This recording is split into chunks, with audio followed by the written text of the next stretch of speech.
Right.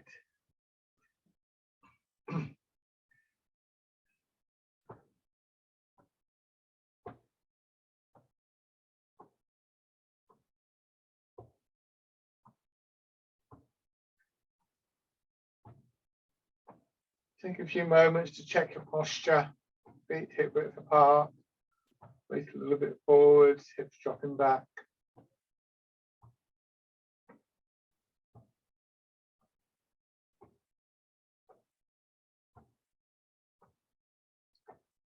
Looking for that feeling of settling, releasing, overhanging in, hips, buttocks, lower back, that kind of area. So your hips just dropping back a little bit. Not a mad sort of very deep posture.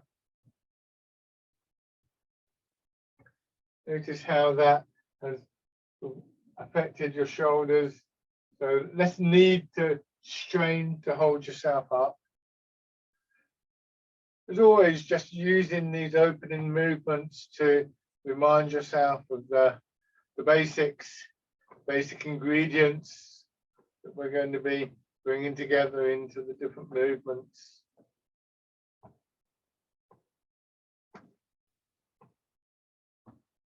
Take a couple of slow, gentle breaths, quite deliberate breaths, so you can get that feeling of breathing down into your belly, but only a couple of times, really just reminding yourself of how that might feel.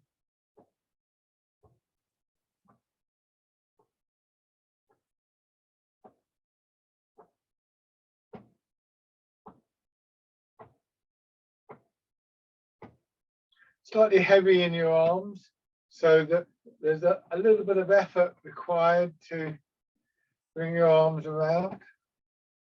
Not just a floppy movement. Sometimes I talk about it's being very loose, but that's an initial stage.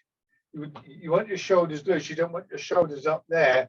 And that's one of the reasons we use this image moving through water. Or Bronwyn, my first teacher, used to put it interesting. She used to say, imagine you've got a shopping bag, heavy shopping bag in each hand. So you're not doing that and kind of bringing your arms around like that. You're very much swinging around. So some kind of resistance to the movement.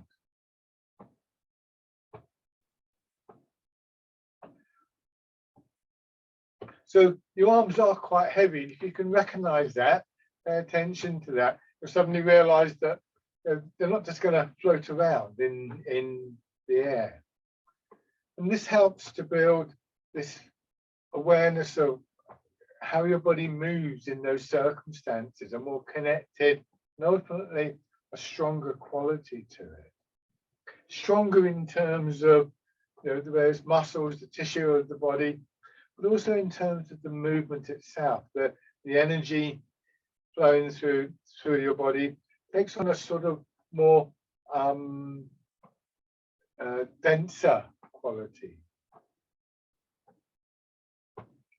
I sometimes describe it to people as a sort of difference, this transition from just a very kind of loose movement, which is important, to this slightly stronger movement. The feeling is a bit like the difference between having a soft breeze blow over your skin and having water just flow over your skin.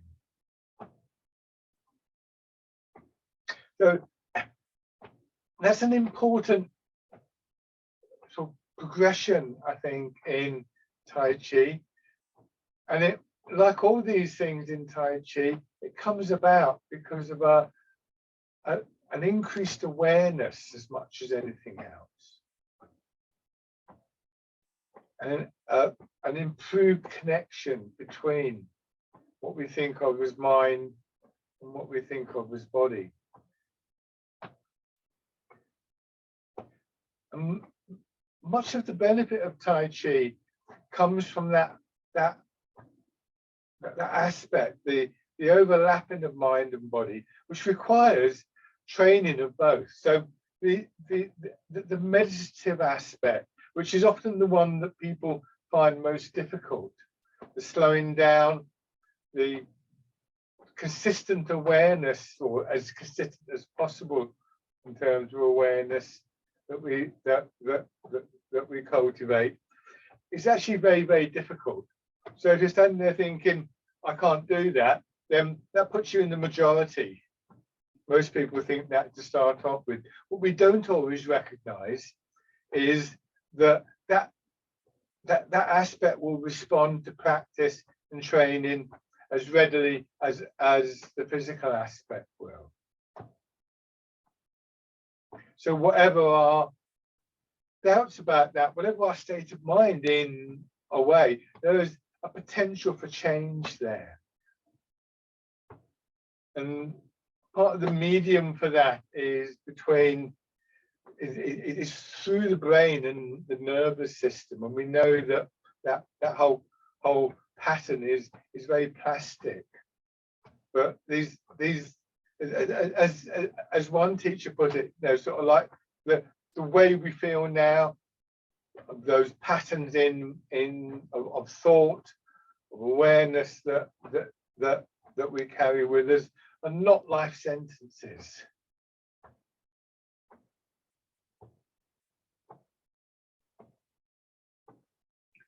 And raising your arms.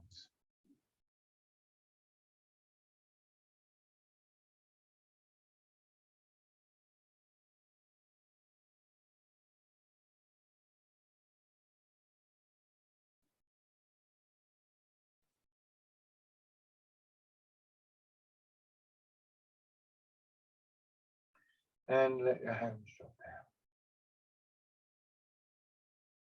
Give yourself a few moments, once again, become aware of your posture.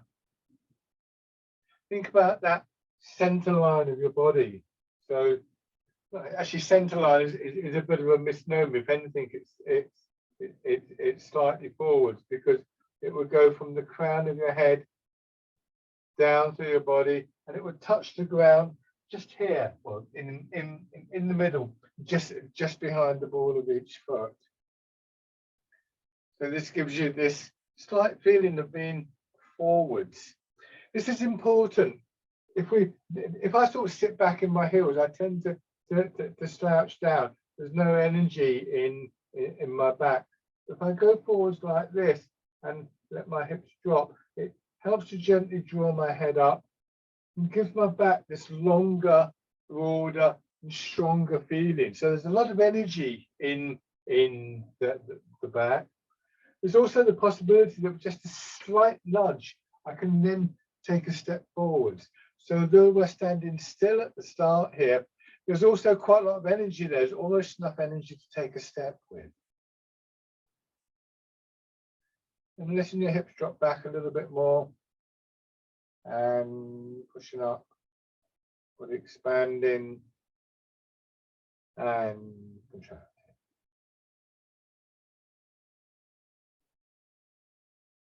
Push down through your feet, your legs expand, pushing your hips up. Hips move your shoulders, shoulders move your arms. So you can feel the cycle of movement coming up through your back, vertebra by vertebra, over the crown of your head, and then down through your rib cage, your shoulders and your arms into the ground again.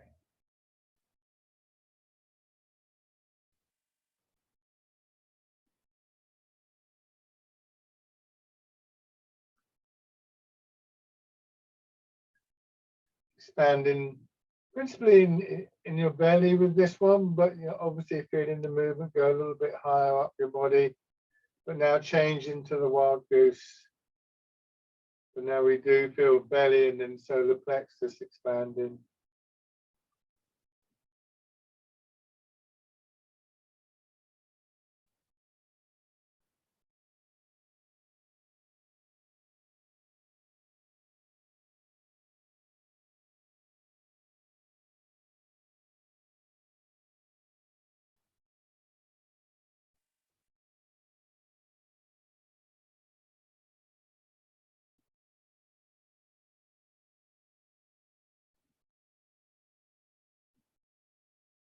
Notice where my hands go. They don't go that much above shoulder height, if at all.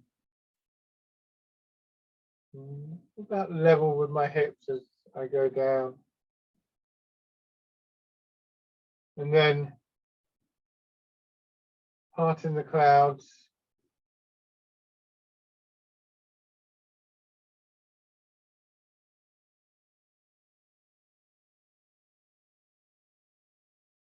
Imagine at this point somebody just takes hold of your fingers to stop them going up. So you pull them out of the grip, and then suddenly they're above you and they take hold of your fingers. So you drop down, the fingers slide out of the grip.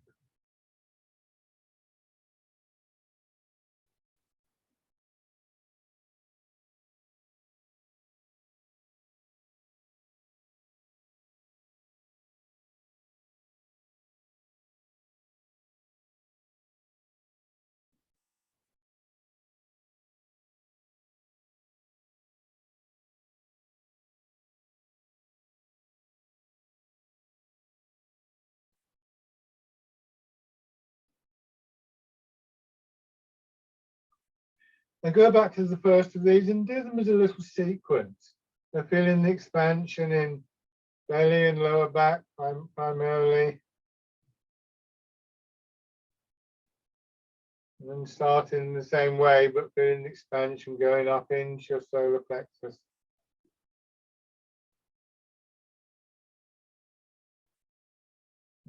Belly and the solar plexus and up into the upper part of the chest. So the expansion gradually builds up through your body. And that pattern of expansion, belly to solar plexus to chest, mirrors the same pattern that we would want to try and use for our breathing. So the in-breath starts with the belly expanding, then the solar plexus, then doing the expansion up in the chest. So if you want to try and integrate your breathing with the movement, start very gently. Don't try and sort of keep to a breathing pattern or a breathing method the whole time. But with this little sequence, what I would suggest is each time you do part in the clouds, or maybe not even each time, maybe not every time, this is when we will take a deliberate in-breath. Just see how it feels. You may not be able to breathe in for as long as you're moving and expanding. Don't force the in-breath. Just see how it feels. And it's just a starting point for integrating your breath and your movement. But remember that breath relies very heavily on posture, on movement. So those are the things to really keep a primary focus on.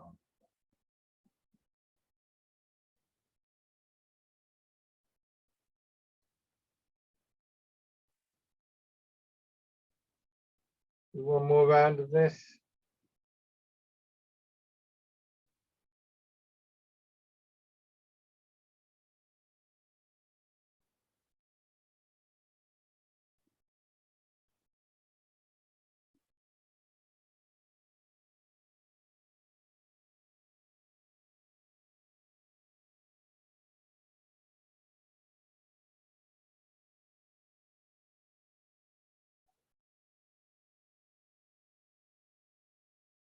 And then changing, dragon plucks the stars from the sky.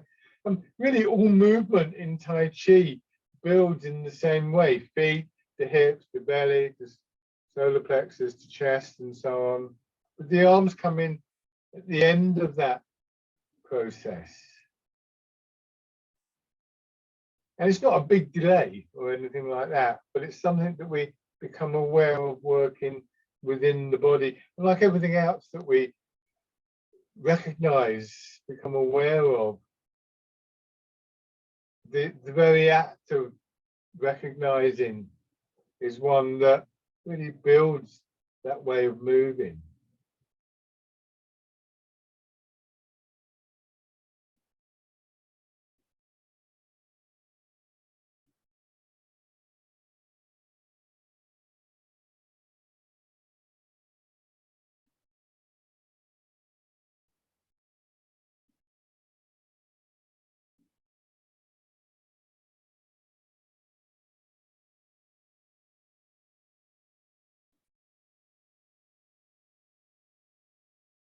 One more on each side.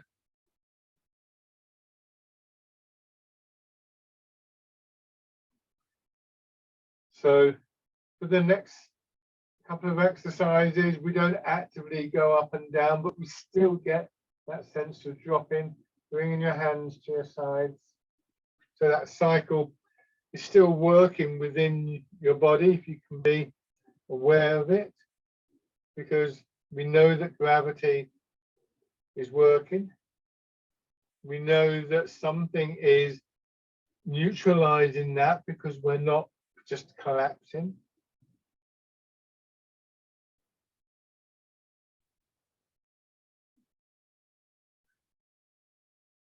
What we do is we take that awareness and we use the center of the body to direct the arms. The arms are going to move in response to the expansion and contraction, but at certain points in this exercise, the direction that they're moving in is changed by the rotation from our hips.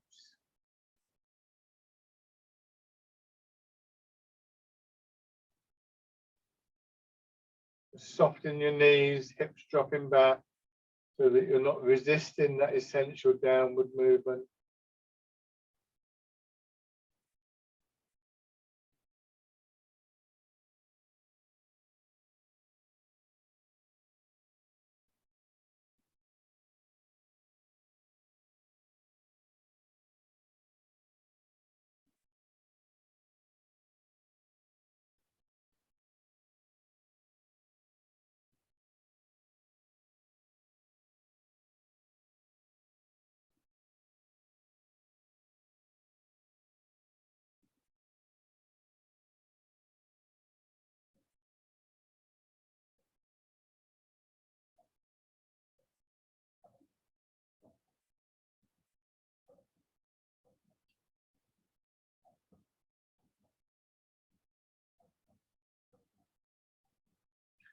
And then changing.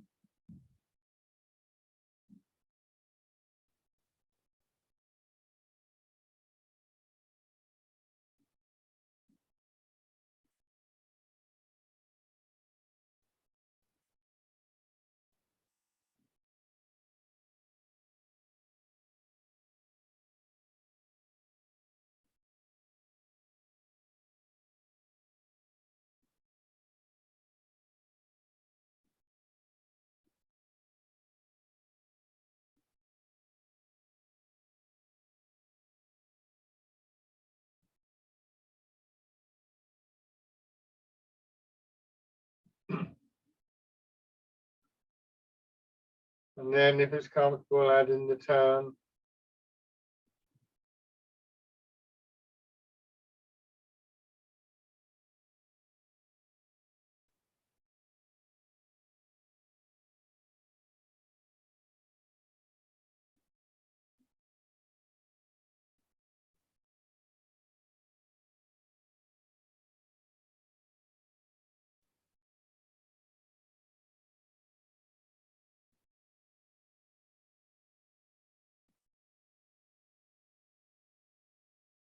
Switch sides.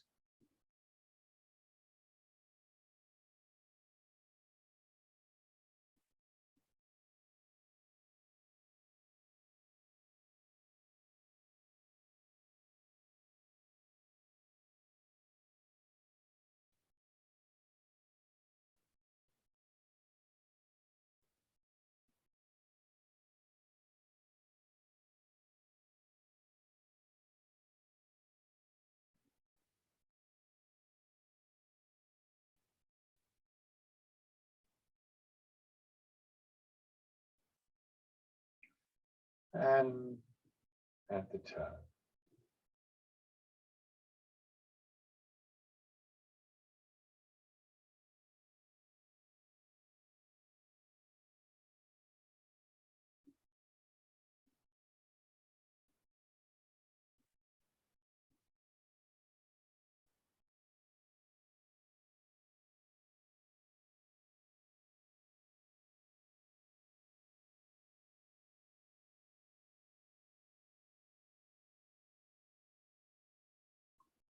Now rowing a boat in the middle of the lake.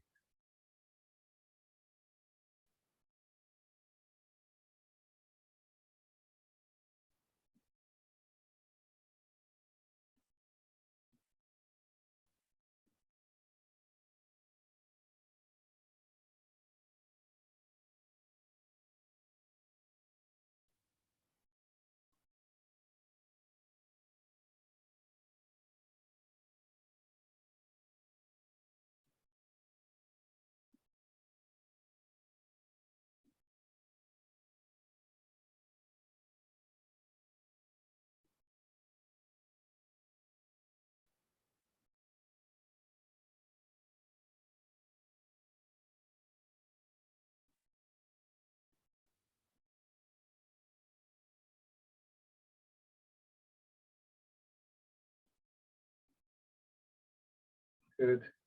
And polishing the table. Both of these movements, remember, key thing here is your hips pushing backwards, noticing how that affects your shoulders and your arms.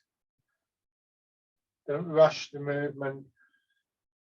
Swing round. When you get to here, don't pull yourself up, but drop back in your hips. Don't strain in your neck or your back. If you do that, it's not a particularly pleasant exercise.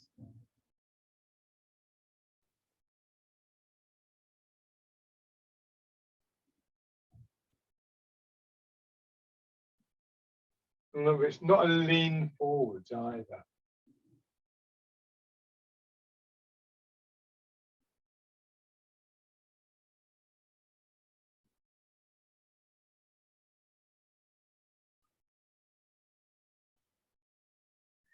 One more time.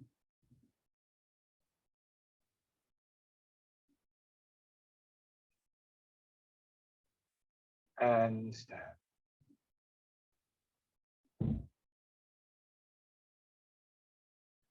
Give your legs a shake. So if I take this pole here, and if I let it tilt over, it just falls over.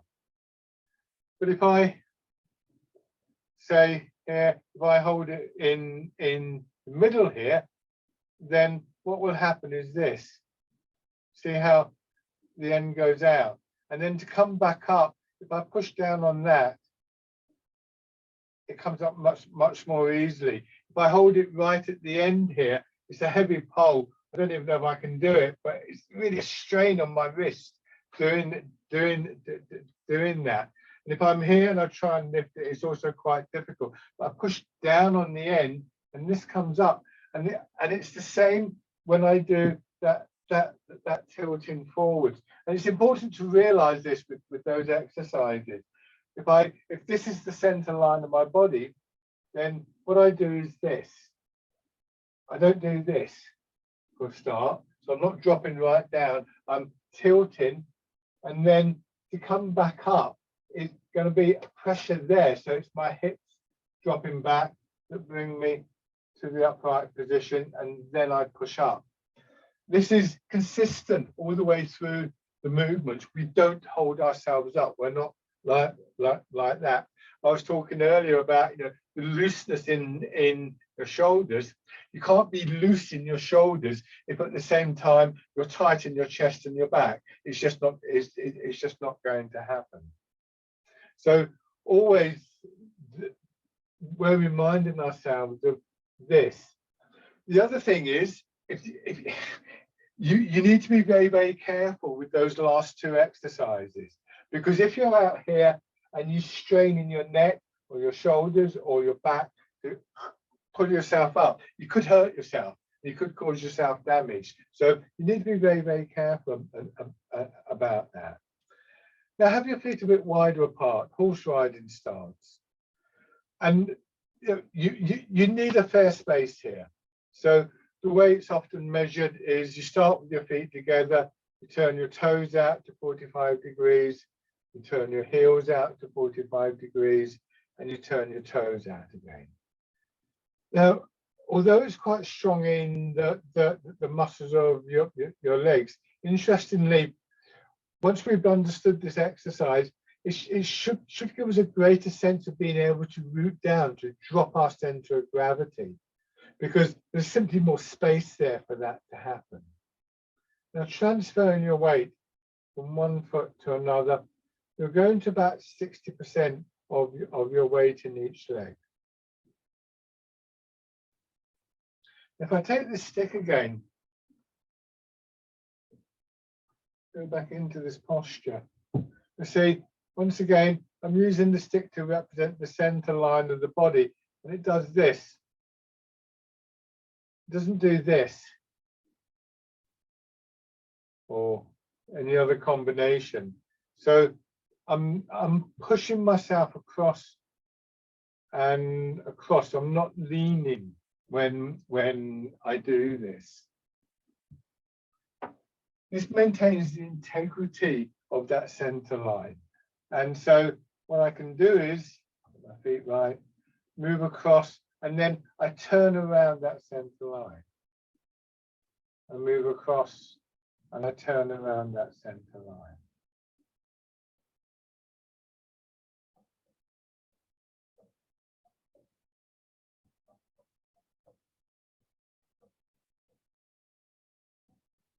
Hands in front of you,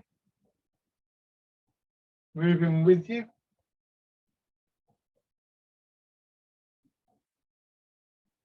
Now go into your left foot, turn, and as you turn, just rotate your left arm a little bit so the fingers point away from your shoulder and lift up. So this is the position for part of the wild horse's mane. Most of the movement has been done by the movement of your weight and the turn in the center. So it's a very quiet movement for the arms. Same thing going into your right foot, you turn, the fingers point away from your shoulder and the arm just comes up. So from here, we go across with a minimum amount of movement on the part of the arms. At this point, your elbow should be above your knee, the hand above your foot. Turn the right hand palm down. Come across, drawing your arm across your chest. Turn your hands in to hold the ball. Move back into your left. Turn slightly to sort of wind up the center of your body. And then as you move the weight, you release that winding up. We have part in the wild horse's mane.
So although your arms are quite heavy, they're not difficult to move when we move the whole of our body, because there's a great deal of energy building behind them.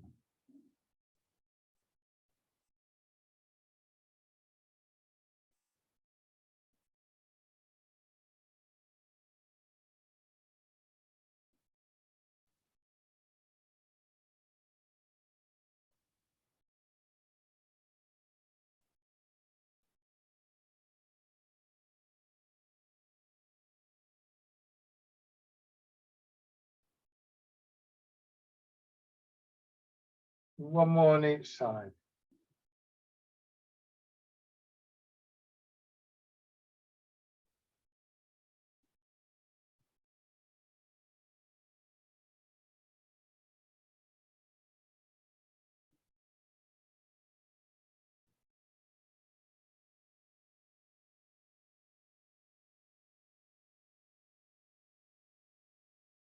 And lower your arms down. And then bring your feet back in. Show you how. Okay. 1 foot forwards.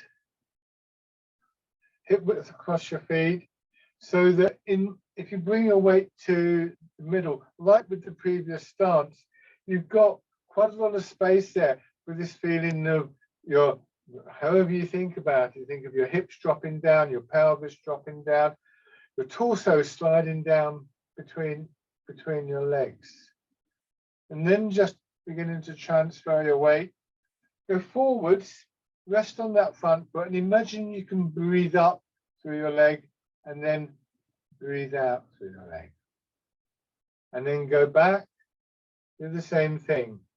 And on that breathing out stage, look for that feeling of dissolving, of releasing of tightness in lower back, hips, buttocks, and then go forwards again. So you start to feel an increased pressure in the sole of your foot.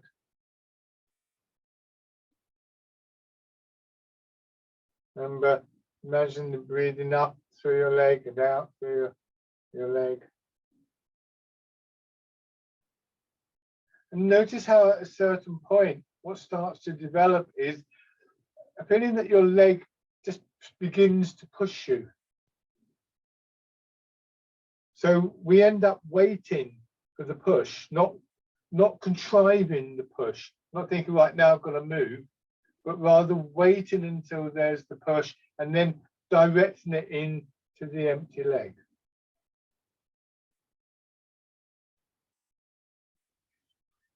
In that moment of settling around relating it to the out breath at the moment, but gradually you should find that the amount of time it sort of shrinks. But when we do that, when we settle, that's when we find our posture, our alignment again. It may be that sort of in the transition from one movement to another, you're going to slightly offline, but we find it again here. So again, an awareness of what's happening within the body, an awareness of alignment, root, all of these things is essential here. And without that, the next stage will be very difficult. Because the next stage, of course, is we begin to raise our toes and our heel, and we move towards the stepping. If you've got this right, you may wobble around a little bit, but you'll soon recover. And if you've got this right, then actually you can move away from the idea that you're having to balance on one leg. You only need to balance when you lose the root, when you lose the alignment. So what we're trying to do is to root down and to align ourselves so that we no longer need to balance.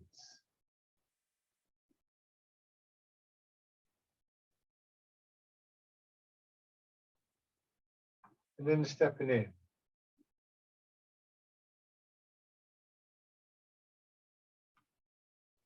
When I do this, really It's the leg moving. Everything else in my body is concerned with maintaining correct alignment.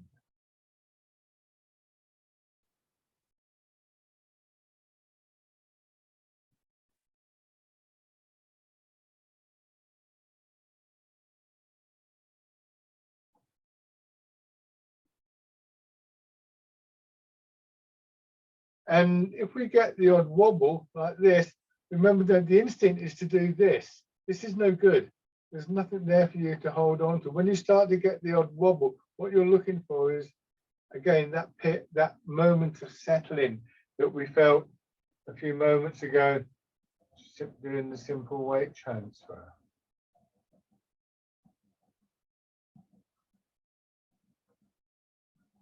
Okay, shake out. Now, there's an interesting phenomena here. I've done this loads with classes, and you've probably all done it with me before. And almost inevitably, there'll be people, when I say change over, remember, we went through various stages. We moved the weight. We imagined breathing up through the leg and out through the leg. We felt that time shorten, but we paid attention to finding our route and our alignment. Then we started to raise the toes and so on and so forth. And I've seen classes go through all of that and seen even quite wobbly, frail people do a really good job of remaining stable. And then what happens is, say, okay, let's do that on the other side. And I get people doing this straight away, or trying to do this straight away and wobbling all over the place. We jump over several stages that are really quite important stages, more important than whether you can stand on one leg or not. So to try not to fall into that trap, try not to fall into that mentality of, I've got to do this, I've got to do this. And again, we train our attention to not do that. We train ourselves to recognize this still quality within the movement. And the more we can train ourselves to pay attention to subtle detail within the body, that focusing of our attention, the more strong and the more reliable that still quality becomes. So resting on one leg, imagining being able to breathe in and breathe out through the leg. On the out breath, look for that feeling of settling through lower back, buttocks and hips. Same thing when you transfer to the other leg. Beginning to recognize the feel of the push. It's almost like if you were standing on a trampoline, you feel a bit of pressure just before it pushes you up. If you're in the sea, you can feel the wave coming before it actually reaches you, just because there's a little kind of surge upwards.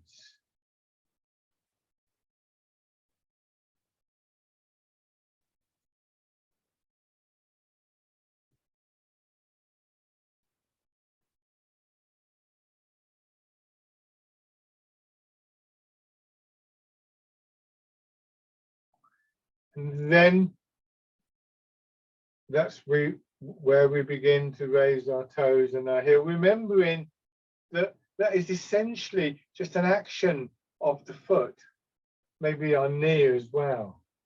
So just raise the toes. We don't need to lean back. We don't need to lean forwards, and that's very common too. So don't go to all the trouble of finding your alignment and then do this, because now I'm going to fall over. And again, we recognize, we do these things, but we begin to recognize when we're doing them. So that focused attention starts to point out those little details that we want to work on.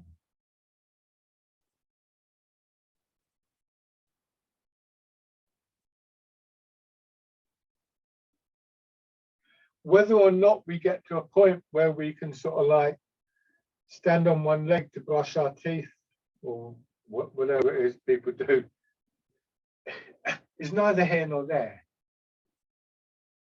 What's important is the process that we go through to try and do that.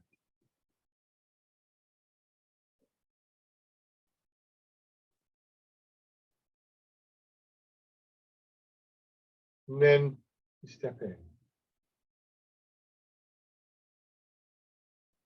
Another thing about this is that if you've got that stability on one leg, you're more likely to be able to place your foot, to plant your foot in the correct position. So that's important that we're precise in our posture. Those of you who done a Tai Chi form will know that this is not only kind of useful, it's good to know where you're able to put your feet or so on and so forth, but it's one of the defining factors that influences whether you can actually do the form or not. Placement of the feet is one of the absolute fundamentals. And so, you know, if you're sort of wobbling around, you'll just put the foot down in any old where. Whereas what we want to do is to choose where to put the foot down. And then you step through.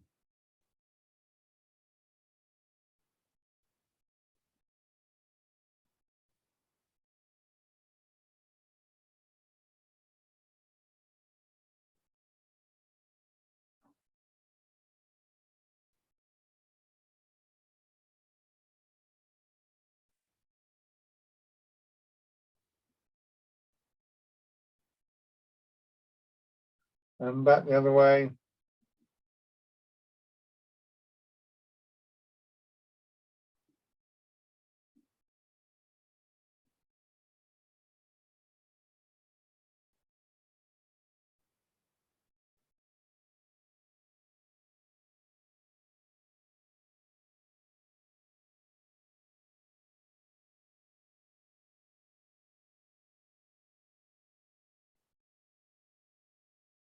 Okay. So we now want to bring the arms in to the movement without losing those qualities. And I think, again, part of the progression in Tai Chi is to practice things like aligning ourselves, rooting down, so that in a sense we're still aware of them, but we don't need to think about them. They're there in the back of our mind, just as I sometimes describe rooting down, for instance, as being a bit like the noise of the fridge in the kitchen. If you've ever stood in your kitchen and suddenly thought, what was that? And it was the fridge turning off or starting up, or turning off really. It was there as a presence. Suddenly it had gone.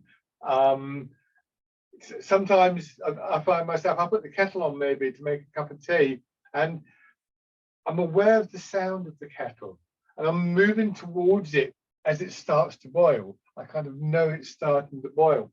So we have the capacity to be aware of lots of things that are going on without having to actively think about them. But we do notice them when they're absent. If I put the kettle on and was pottering around doing something else, if there was a power cut and the kettle suddenly went off, I think, why did the kettle go off? I wouldn't be sitting there thinking, oh right, the kettle's still going, the kettle's still going, the kettle's still going. And we become aware of these things through repetition. So have your right foot forwards and sit back, fold your hands over your belly, pigeon spreads its wings. So we train our capacity for awareness. This is another thing that people find very difficult, because it is very difficult. But it's also another thing that people say simply, I can't do it. And it's a bit defeatist when we say that. What we need to be thinking is, I'm going to work on this.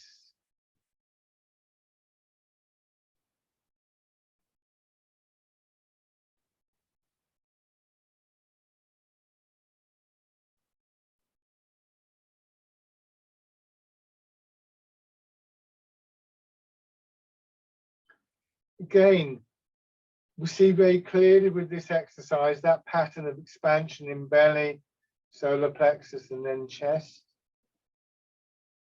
So it might be another good one to try that in breath with.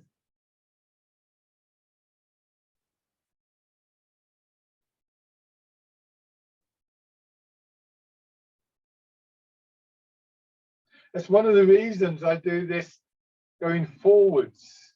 Some people do pigeon spreads its wings going backwards, but I think it's better for the breathing if we do it going forwards.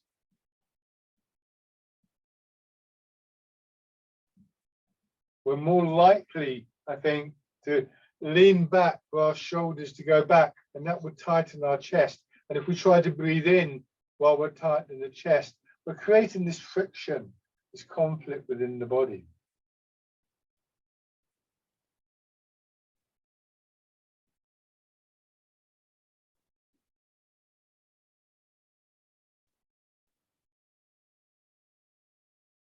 One more time.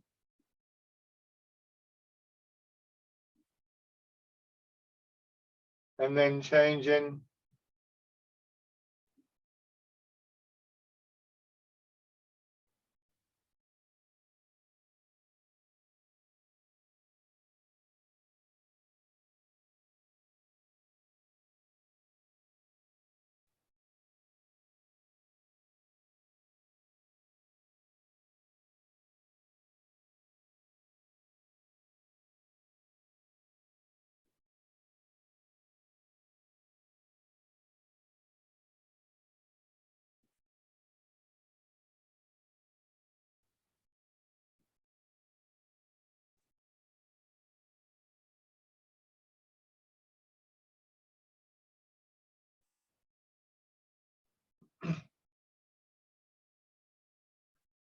And change, pushing wave.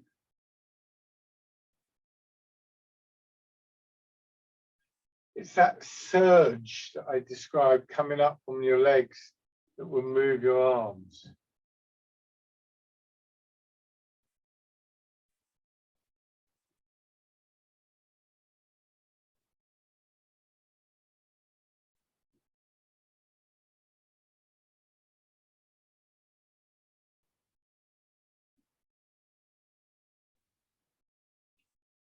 One more time.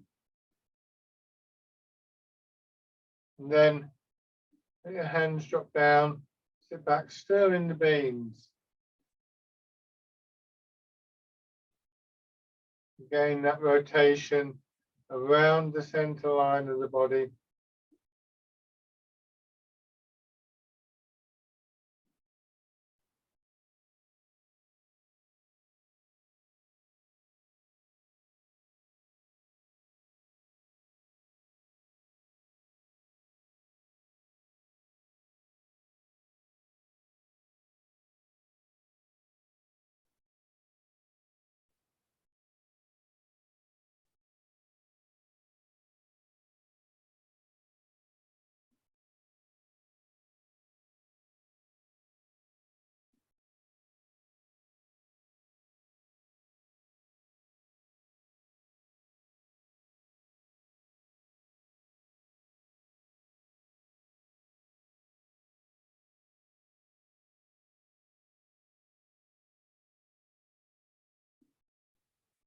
Good. Shake hand. Left foot forwards. Pigeon spreads its wings. Notice that as I begin to go forwards, it's my elbows that get pushed out first, not my hands. Belly and solar plexus expanding, elbows pushed away, drawing my fingers apart, and then back in.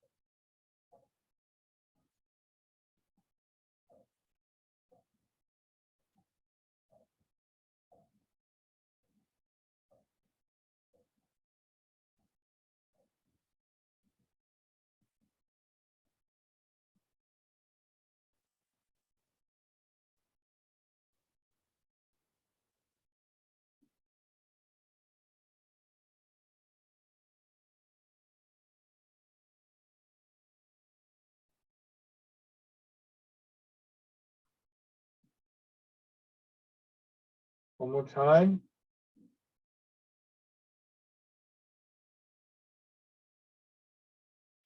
And then changing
and change.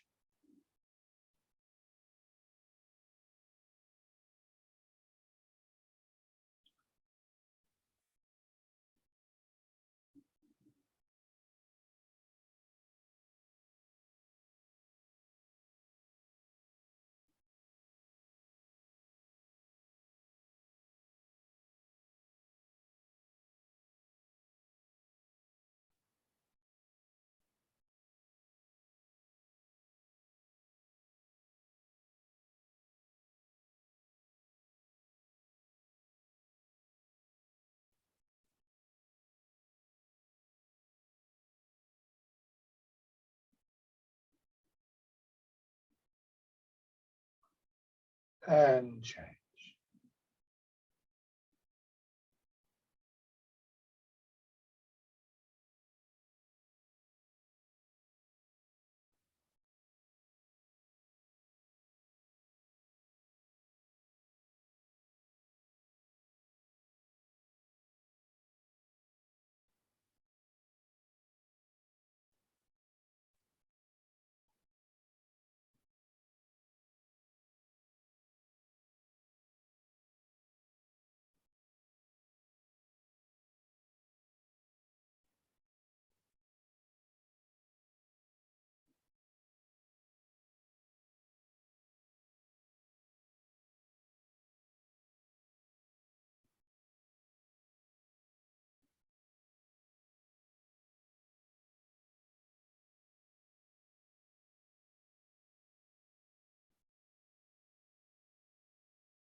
And bring your feet out. Good. Rubbing your hands together. Tapping over your face.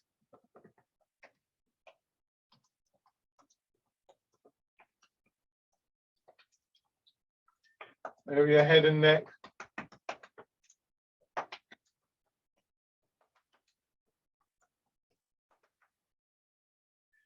Shoulder.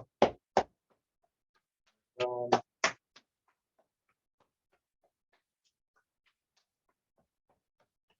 Side.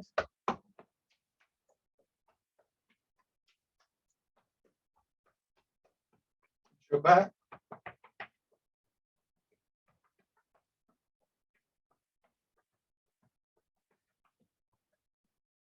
Around your hips.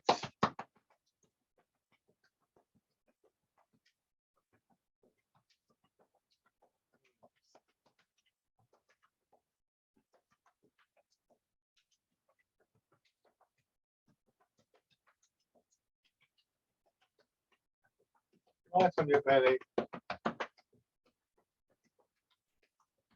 the upper part of the chest. Okay. So embrace tiger, return to mountain. Parallel stance. Once again, hips dropping back, sinking down, feeling the push up, but also aware of the limits of that as it starts to fade away, feeling the pull of gravity taking over, to draw you back down.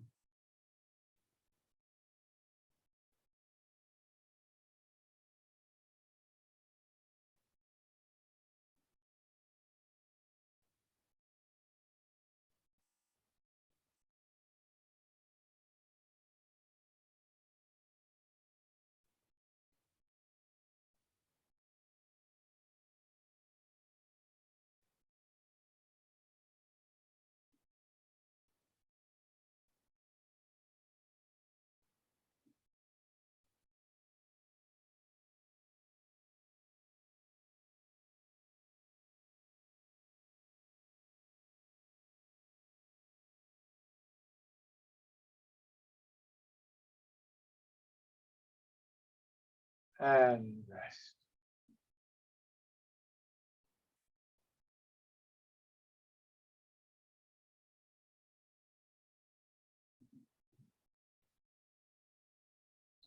You'll have to shake. Lovely. Thank you very much, everybody, as always. So